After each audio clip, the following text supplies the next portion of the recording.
Boker Tov. Shalom. Hello everybody. Brandy Bear here, and I'm here with day 3 of the pictures from my Israel trip. Also, as you notice, I have a headset microphone now. I had a little bit of an issue with my audio system the past couple videos where the microphone would record the sounds of the computer, like there'd be this annoying whirring in the background. So I decided to remedy that and just get this. Yes, I know it makes me look like a telemarketer, but that's okay because you can hear me a lot better now.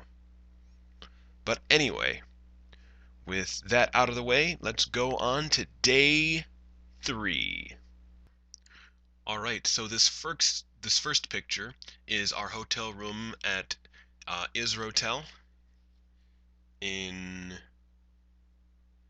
the Israel Ganim, the Dead Sea. I have to check my itinerary. So this next picture here is of Qumran Cave number 4. For those of you who don't know about the Qumran Caves, they found these articles which are currently called the Dead Sea Scrolls, and they are scrolls from biblical times or just after biblical times that are, they're Deuteronomy and Genesis and Isaiah, Leviticus. It's the Jewish Old Testament scrolls, and the reason that's so important is because, over all this time of languages and translations and time and all this stuff, that the original Jewish text, all that stuff happened, and now we have our biblical texts. And there's the question, or there was the question of how accurate are we to the original Jewish text, or are we teaching people something that's, completely off the charts? Where are we even getting these ideas? But when they found out about Qumran caves and the Dead Sea Scrolls, they found that the original translations of the Old Testament are extremely, extremely similar to the Old Testament that we have today. So it really verifies the translation, it verifies what we've been teaching.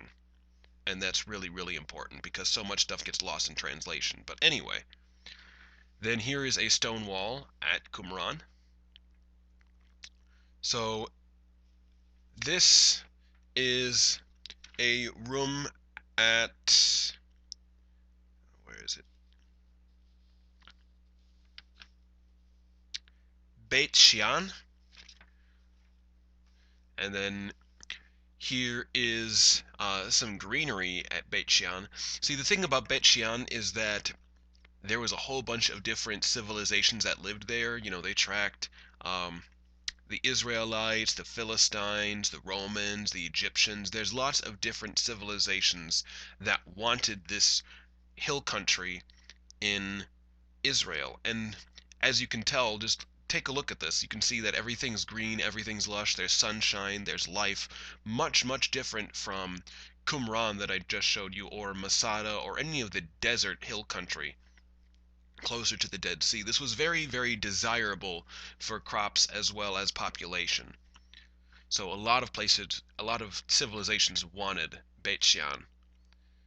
Then here's a little bit more of the hill country, and here's an overview. Then here is what would have been the gateway to the city of Beit Shean. Here's me sitting on a rock.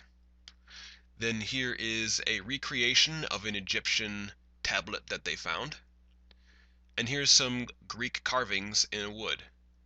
In a rock, not a wood. Then again, here's more of the hill country. Okay, this is the Roman Decapolis, or the City of 10 Cities. This is the ruins of the Decapolis. I've heard so much about Roman societies, and it's really cool to see the ruins of one of their cities. They believe the ruins are caused by an earthquake because there are historical records of an earthquake happening around the time of the existence of this city. somewhere around the region. So they believe that that earthquake was connected to the Roman city going to ruins. So here's a view of some columns from the street. And then this next picture is, you can see two levels. You can see a bit of an elevated level. That's the modern street that we're walking on. But that one at the bottom with all like the rubble and debris, the really crappy looking one, that's actually the original street of the Decapolis. Then here's a Roman column. So in school, they always taught us about Roman columns. And one thing that I was wondering when looking at these is, were Roman columns actually interesting?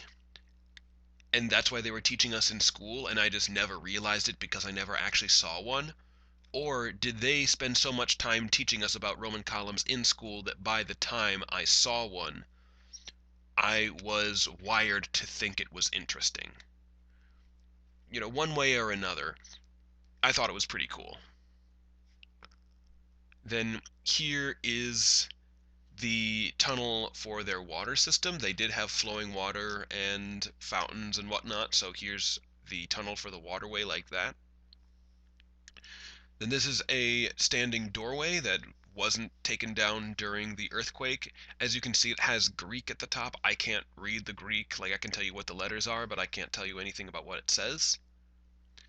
Then here's another part of a Roman column. Here's the top of a Roman column. Here's a mosaic.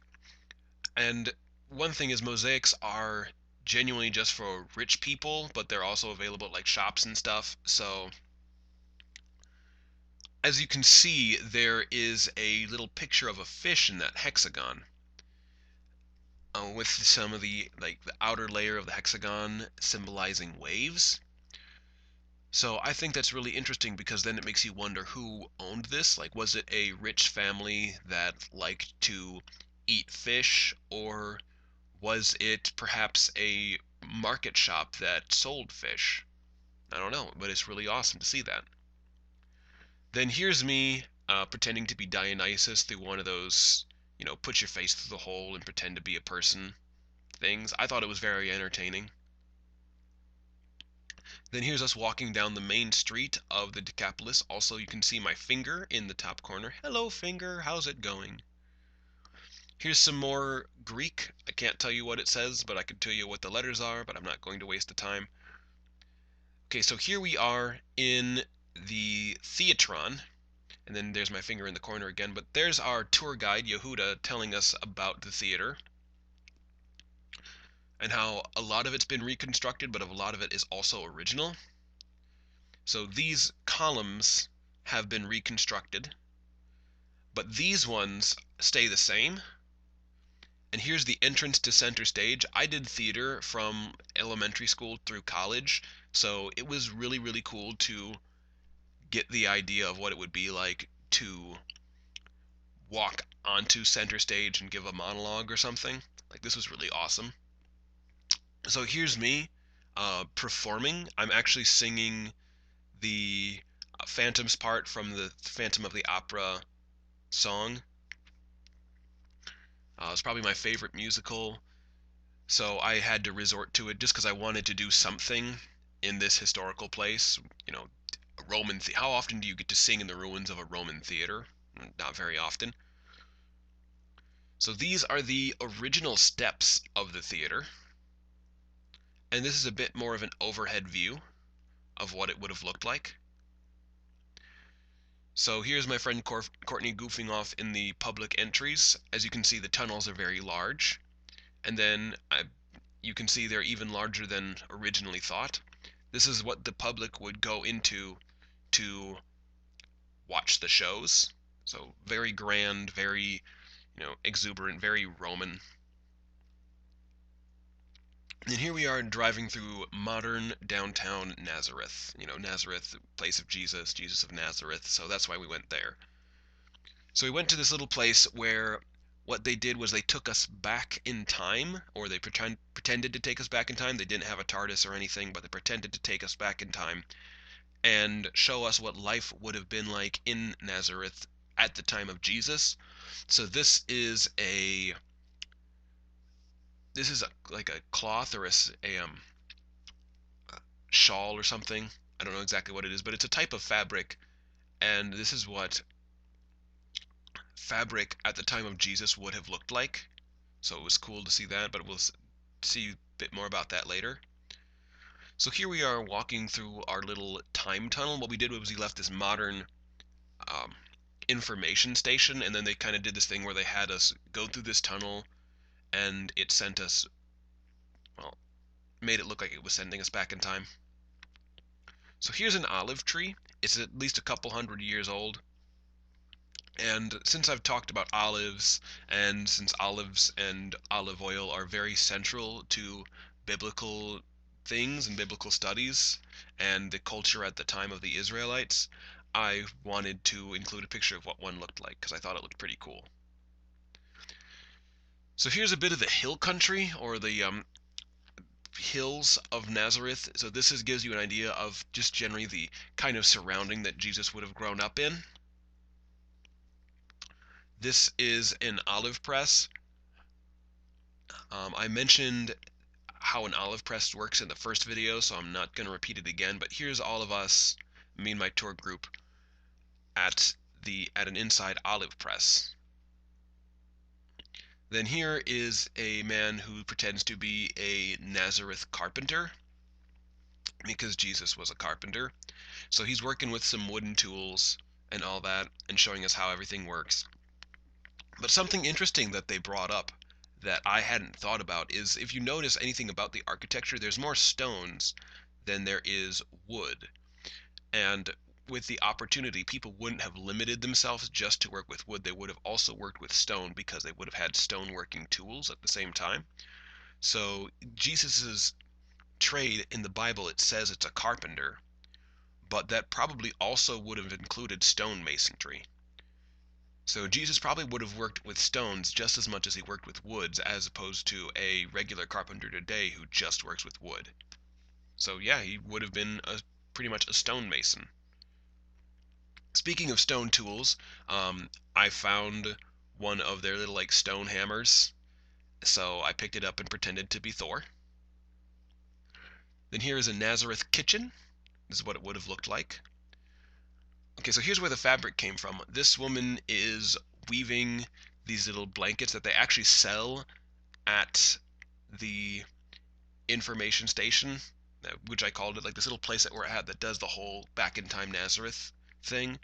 They actually sell these cloths. But so here's this woman. What she's doing right now is she's actually weaving sheep's wool into the yarn. They actually do have sheeps there, and this village actually very self-sufficient. Like, they get their own sheep's wool from their sheep. They get wood from the trees. Like, they try to show you how, like, as self-sufficient as possible, what the Nazareans were like. So here she's spinning some wool into the yarn, and then she's gonna add another layer to her little blanket or shawl or whatever. Then this is called an amphora. I know I've talked about these before, but I took an entire class on these, so it's really, really cool. This would have been a wine amphora, because as you can tell, there's this little knob at the bottom, and the people would have used that to control how much wine they were pouring. So this would have been a wine amphora. But I just think it's very interesting because we don't really talk a whole lot about containers, but try to imagine getting things nowadays without being in containers. Like, how would you go to the store and get milk or peanut butter if they didn't come in something? Like, would they just have it in these big baskets and you would show up with your own containers and pay the weight of whatever jar that you brought? So, I don't know. So here is the door of a Nazarene house. As you can tell by the little bit of the bush on the lower left side of the doorway, they weren't exactly very tall. It's estimated that the tallest of them was somewhere around 5 feet.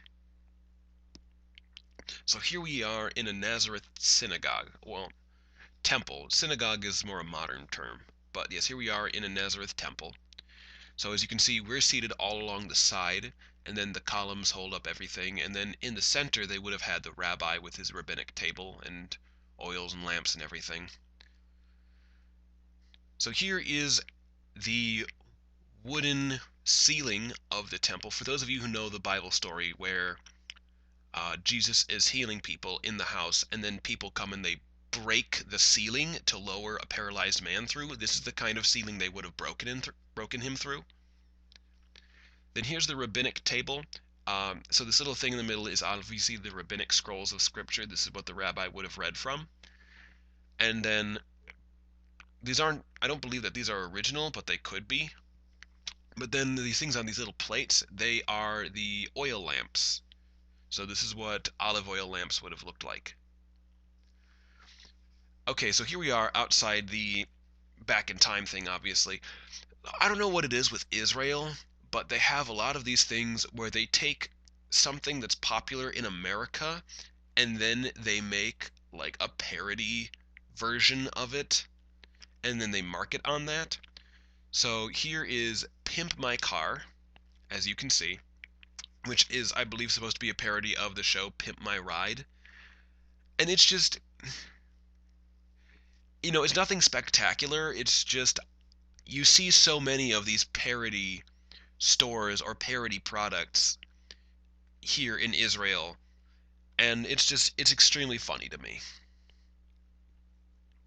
Okay, so here's a mosque in Nazareth.